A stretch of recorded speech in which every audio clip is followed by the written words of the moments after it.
Nos corresponde hoy en nuestro estudio de la primera carta a los Corintios estudiar el capítulo 7. Y en la introducción de nuestro programa anterior a este capítulo, decíamos que a nuestro parecer el apóstol Pablo está hablando aquí de algo que constituía su propia experiencia. Y dijimos que pensamos que el apóstol Pablo había sido un hombre casado y que su esposa probablemente había fallecido. Pablo nunca hizo referencia alguna a ella, pero sí habló en forma tan cariñosa de esa relación que nos hace pensar que sí había sido casado. Ahora, la siguiente cosa que queríamos decir en nuestra introducción no era una pregunta, sino una declaración.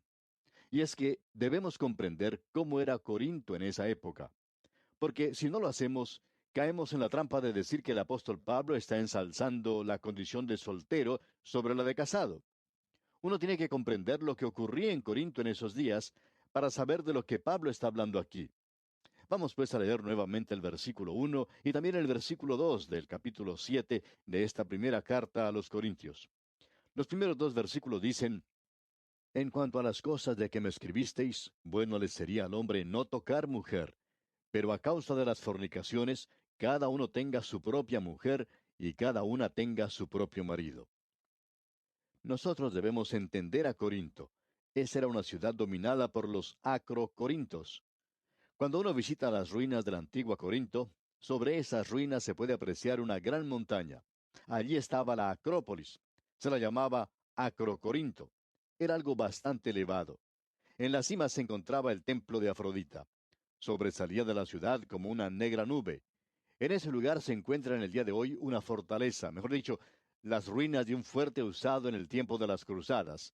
Esas ruinas que se ven hoy son las mismas rocas que se utilizaron en el templo de Afrodita y con las cuales se hizo la edificación de la fortaleza de las cruzadas. Ahora este templo era igual a la mayoría de los templos paganos. El sexo allí era una religión. Allí había 1000 vírgenes vestales, como se las llamaba. Y en aquel templo uno podía obtener comida, bebida y sexo, porque esas vírgenes vestales no eran otra cosa que 1000 prostitutas, y el sexo se llevaba a cabo en el nombre de la religión. De paso diremos que esa era la filosofía de Platón. Hay muchas personas que no se dan cuenta de eso. Un hombre en cierta ocasión dijo: ¿Sabía usted que Sócrates había escrito en un lenguaje muy elevado?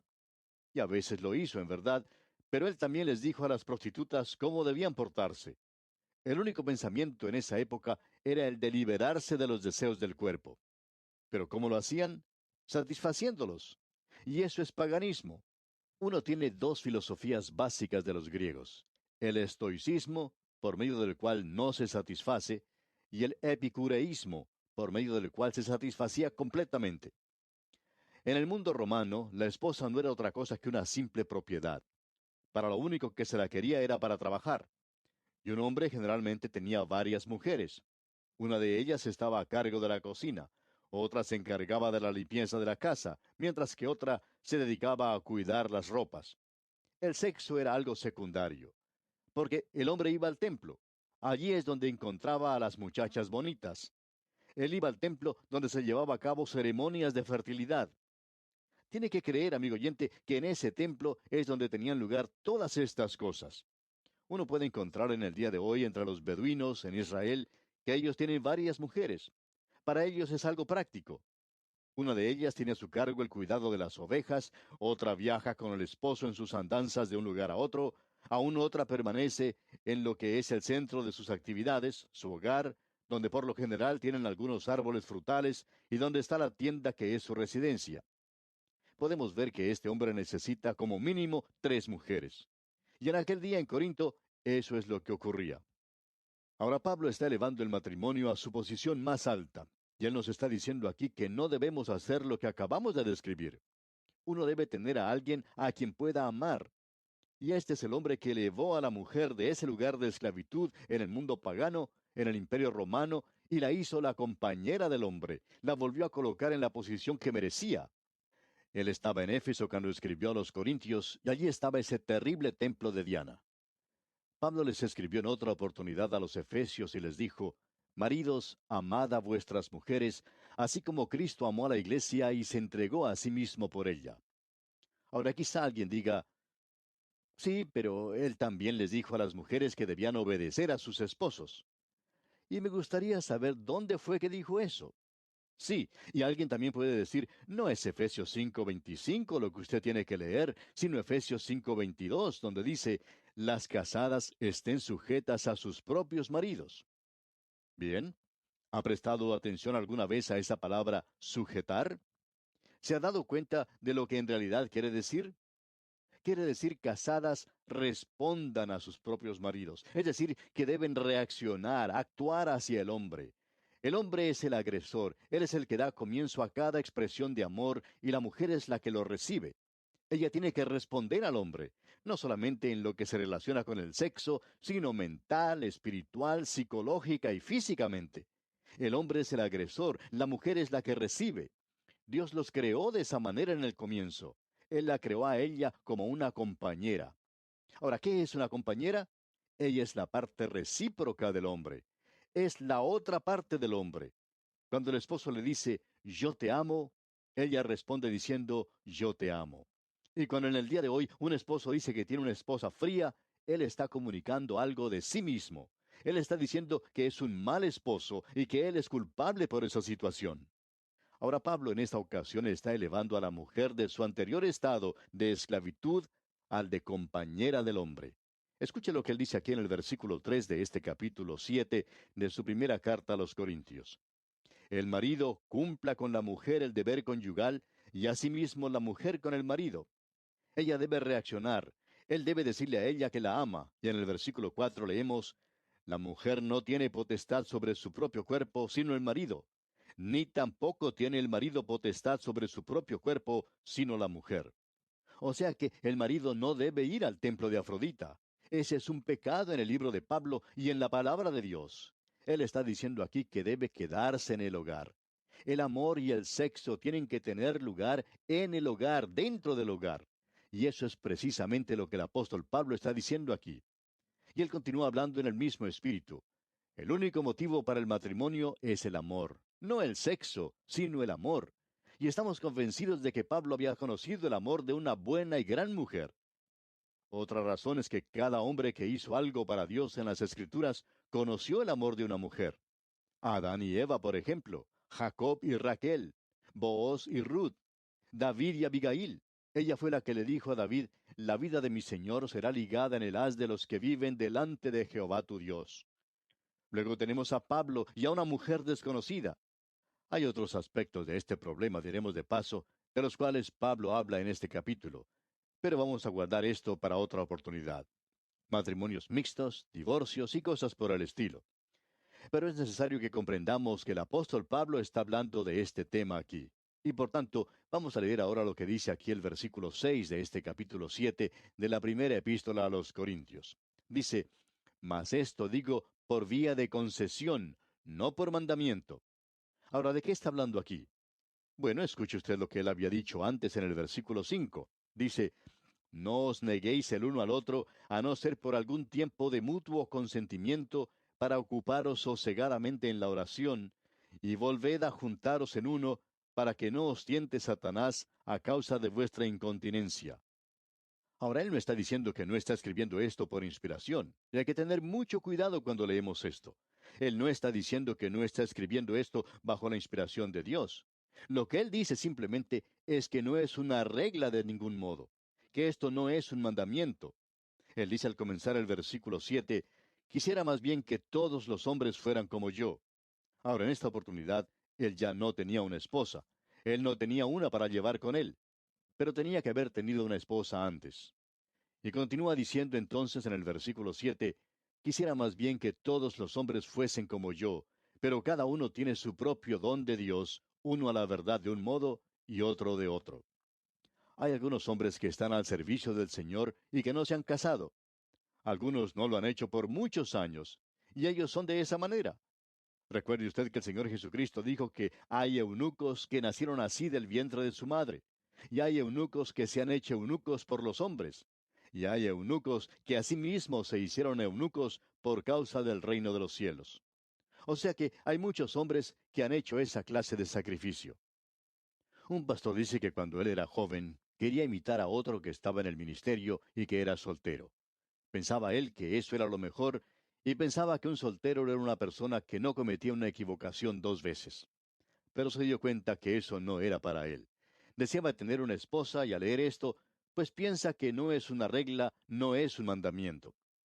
Luego continúa el apóstol Pablo diciendo en los versículos 8 y 9 de este capítulo 7 de su primera epístola a los Corintios: Digo pues a los solteros y a las viudas, que bueno les fuera quedarse como yo, pero si no tienen don de continencia, cásense, pues mejor es casarse que estarse quemando. Aquí él se está refiriendo a los solteros y a las viudas, y está diciendo que ellos pueden hacerlo y que no es una regla, pero que si no se pueden controlar, entonces mejor es casarse que estarse quemando. Y aquí él se refiere a quemarse de pasión. Y luego él continúa diciendo algo directamente del Señor, y esto sí es un mandamiento. Leamos el versículo 10. Pero a los que están unidos en matrimonio, mando, no yo, sino el Señor, que la mujer no se separe del marido.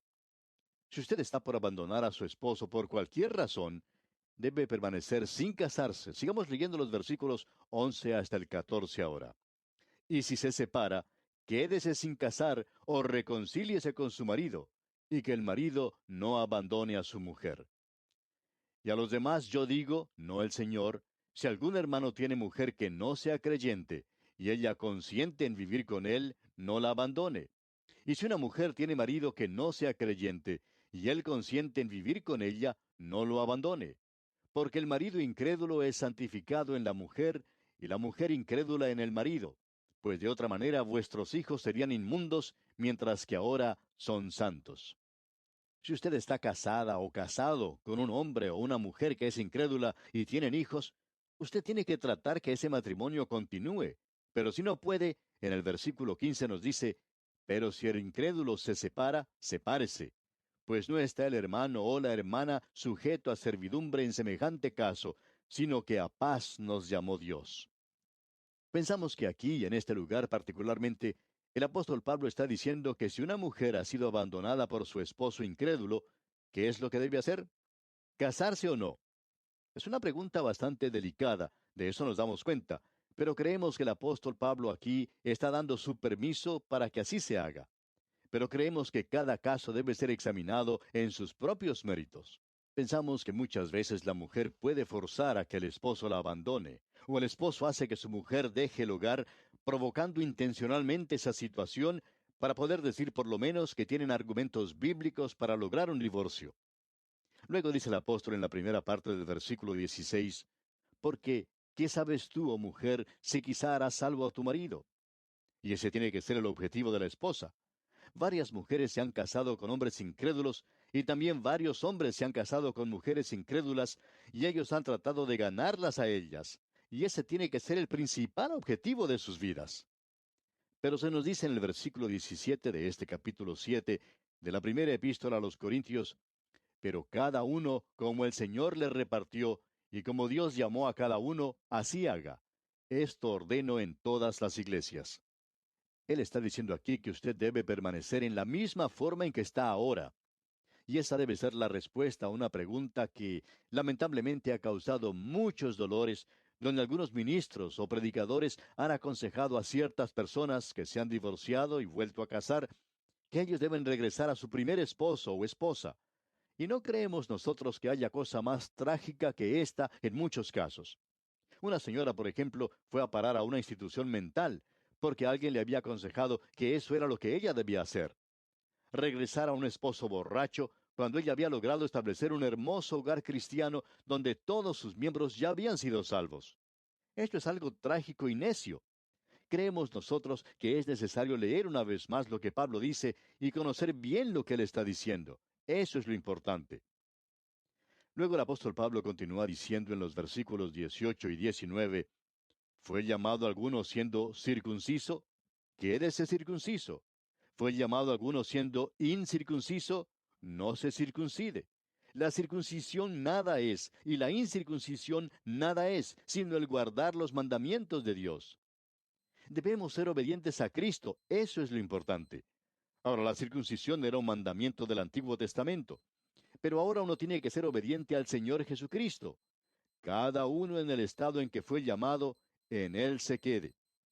¿Le ha salvado Dios en este día, amigo oyente? Entonces, permanezca allí donde está. No interesa cuál fue su pasado. No tiene que regresar a esa mujer sin Dios o a ese esposo sin Dios. Dios nunca le pidió que hiciera eso. En los versículos 20 y 21 de este capítulo 7 dice el apóstol Pablo, cada uno en el estado en que fue llamado, en él se quede. ¿Fuiste llamado siendo esclavo? No te dé cuidado, pero también si puedes hacerte libre, procúralo más. Lo que él está diciendo aquí es que en cualquier estado en que uno se encuentra, así debe permanecer. Él dijo que esto se puede aplicar a cualquier relación. Si uno pertenecía a la circuncisión, si usted era un israelita, entonces no debía tratar de llegar a ser un gentil. Y si usted era un gentil, pues no debía tratar de llegar a ser un israelita. Lo que debe hacer es ir a Cristo, y que no es necesario cambiar su condición, porque podemos apreciar que la circuncisión no era nada, ni tampoco lo era la incircuncisión. Ahora esas cosas que dividen a los creyentes en nuestros días, en realidad no lo deberían hacer. Y esa es una de las razones por las cuales nos podemos mezclar con cualquier clase de grupo que mantenga que la Biblia es la palabra de Dios y crean en la deidad de Jesucristo, que acepten el hecho de que Él murió en la cruz por nuestros pecados. Entonces yo puedo cruzar esas líneas demarcatorias en cualquier oportunidad. Hay algunas personas que quizás se sorprendan por esto y quizá digan, bueno, ¿cómo es que usted les da con todo en la cabeza, por así decirlo, y ellos lo reciben y lo escuchan? Y a lo cual contestamos, bueno, usted no es bueno con ellos porque se están preguntando si usted realmente cree en la inspiración de las Escrituras. Las cosas que son pequeñas no deben dividirnos. Consideramos que hay muchas cosas menores, pequeñas, que no son esenciales en realidad, pero sí estamos de acuerdo en las cosas que realmente son esenciales. A mí no me interesa en realidad la forma en que ciertos grupos practican el bautismo. No me interesa si celebran la Santa Cena un poco diferente. Tampoco me interesan sus prácticas en otras cosas. Quizás pueden hacer cosas con las cuales yo no estoy de acuerdo, pero eso no es razón suficiente para mí para romper nuestra comunión. Hay muchas personas, creemos nosotros, que cuando llegan a convertirse, especialmente si son hombres de negocios, tratan de ir a alguna organización cristiana y tratan de abandonar sus negocios y dedicarse por completo a la obra del Señor. Uno de ellos se acercó en cierta oportunidad a su pastor y le dijo, Pastor, estoy pensando en abandonar mis negocios y dedicarme por completo al servicio cristiano. Y el pastor le respondió, bueno, ¿y cuáles son las posibilidades? Si usted es un hombre de negocios que ha sido prosperado, al cual Dios le ha dado un don, ¿cuáles son las posibilidades para que usted sea útil en otra área en particular? Él no tiene planeado para usted que se dedique a la obra cristiana de tiempo completo. Y entonces el pastor leyó estos dos versículos 20 y 21 de este capítulo 7 de la primera epístola a los Corintios. Leámoslos de nuevo. Cada uno en el estado en que fue llamado, en él se quede. ¿Fuiste llamado siendo esclavo? No te dé cuidado, pero también si puedes hacerte libre, procúralo más. Ahora en esa época había esclavos y hombres libres. Ahora si usted era el siervo de un hombre, no trate de salir de esa situación pensando que eso es lo que Dios quiere que usted haga. Puede que no sea así. Quizá usted en el día de hoy esté atado a algún negocio, tal vez ganando dinero. Bueno, posiblemente Dios quiere que usted permanezca donde está. Y ahora que ha llegado a ser un creyente, esa no es razón suficiente para abandonarlo. Y si usted en el día de hoy es una ama de casa, pues no piense que tiene que abandonar lo que está haciendo. Nos damos cuenta que en nuestros días hay muchas amas de casa que piensan que ellas tienen que llegar a ser maestras de la Biblia, o que por lo menos pueden mostrar un interés en eso. Algunas de ellas llegan a mostrarse negligentes en cuanto a sus propios hogares por esa razón. Se dice que Gypsy Smith no creía que las mujeres debían predicar. Y se cuenta que una mujer se acercó a él en cierta ocasión y le dijo, Gypsy Smith, creo que he sido llamada al ministerio. Y él le hizo a ella una pregunta muy pertinente. Él tenía una manera de hacer eso y le dijo, ¿es usted casada? Y ella contestó, sí. ¿Y cuántos hijos tiene? Ella dijo, 5. Entonces él le dijo, bueno, eso es maravilloso. Dios la ha llamado a usted al ministerio y ya le ha dado su congregación. Esa es su congregación. Amiga oyente o amigo oyente, no trate usted de salir del lugar en el cual está simplemente porque se ha convertido, porque ha aceptado al Señor Jesucristo. Y bien, aquí vamos a detenernos por hoy. Que el Señor derrame sobre usted sus ricas y abundantes bendiciones.